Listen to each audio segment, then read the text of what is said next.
Welcome back to the vlog. Come explore the hot plant road and then wash the Jeep with Matt. This is kind of insane how bad they were piling the snow. Like, I mean, you can kind of tell by how narrow the entryway was, like, when it was all there, but look at that. Like, you could put an 18-wheeler trailer in there, in that gap. You wouldn't be able to fit the rig, but that's insane. And that wasn't, it wasn't like they were getting all this entire lot into one. Because they had a pile over there, and a pile down there, and a pile over here. People that are bad at their jobs aren't cool. But my workplace should have also not been so cheap and had them come and haul it too. I know it's kids trying to draw people, but this looks like a massacre site. I mean, especially that one. And maybe that one over there, because that face looks really dead. Wow, this is even different, a lot different than last time I was here, because they have now taken the old hot plant too, because I was kind of joking, I'll call it old hot plant road since the old one's still there. But it is not.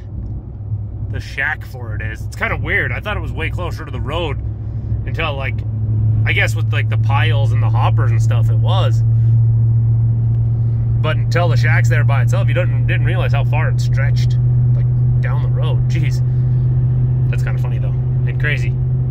I guess, I mean, I don't know. It was just sitting there. Could be used for parts, I guess.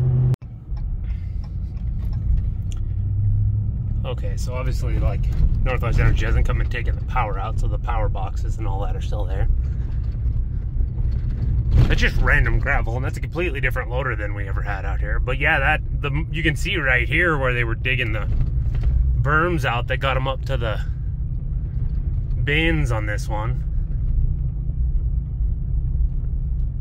Wow, they kind of, I don't even remember that little shed being there.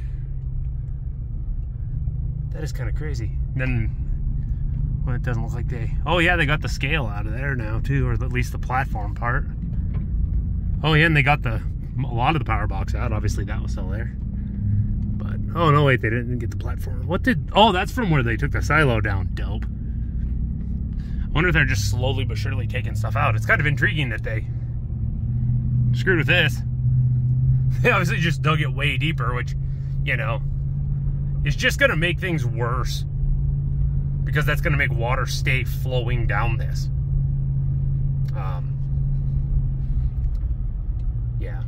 I mean, I don't know. It is technically a public road, so I guess they need to sort of maintain it, But I'm intrigued if they sold that and, like, it was like, hey, we're getting the stuff off there and sold the land. Because, like, I was telling Megan, like, some sort of, like, mildly industrial thing, since it's, like, right there near the truck stop, might not be bad, but you couldn't really put anything actually, like, useful there.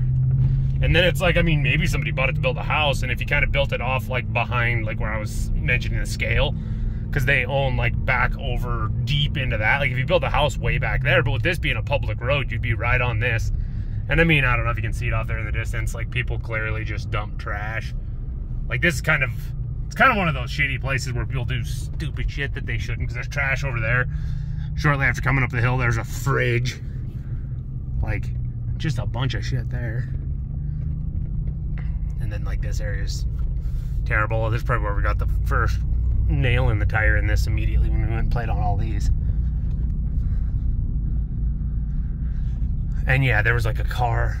There's been abandoned vehicles up here like 4 or 5 times. It's just, like, I don't know.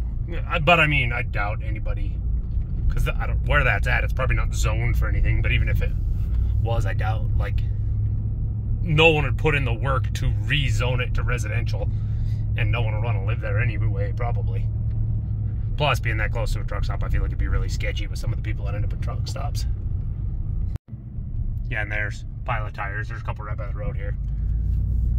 And then I guess a lot of people do walk their dogs on it. So there are, like, normal people that aren't trying to destroy everything up here.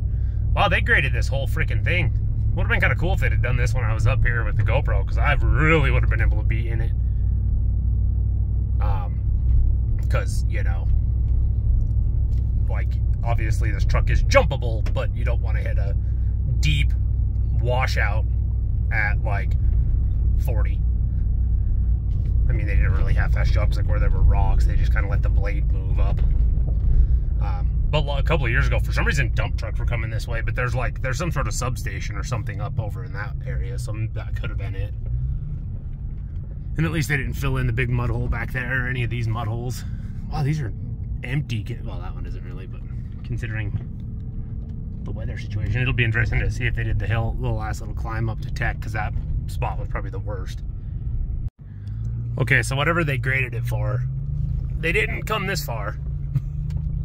Which kind of proves the point that whatever it is that's up there, I can actually kind of see it from here. But whatever that is, where they were hauling gravel and concrete and stuff too last year, or whatever that was, is clearly all they care about. And I still don't know why they're coming from that way though. Oh yeah, and see, and then there's another spot. Like, look at how far, whoever dumped that had to go like, looks like it's a washer and the drum came out of it. But they had to go like way up off the road to even dump that. Yeah, definitely a washer. So, I mean, yeah, they definitely didn't worry about this part. All right. Let's do before and after.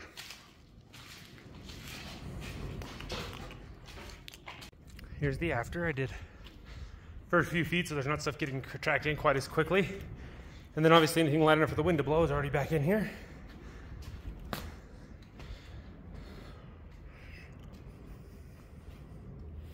Not bad though. We're doing another before and after. That's the soap, because we discussed how well that stuff holds suds.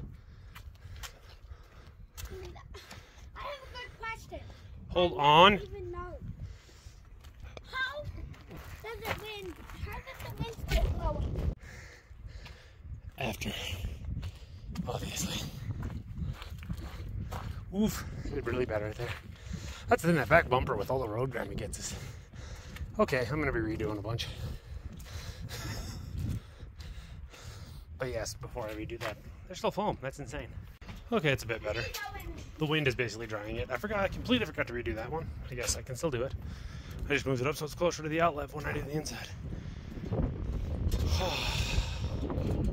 And even, well, I mean, not that it was that much more, but even with that little bit more, still some foam.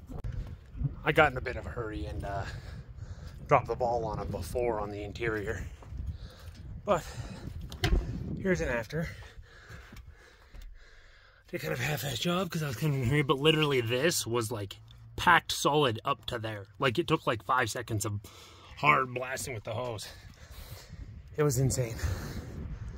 But yeah, and I mean, like some of the stuff I already did turned out all right, I guess. It's kind of one of those things with spring and the rain in our road.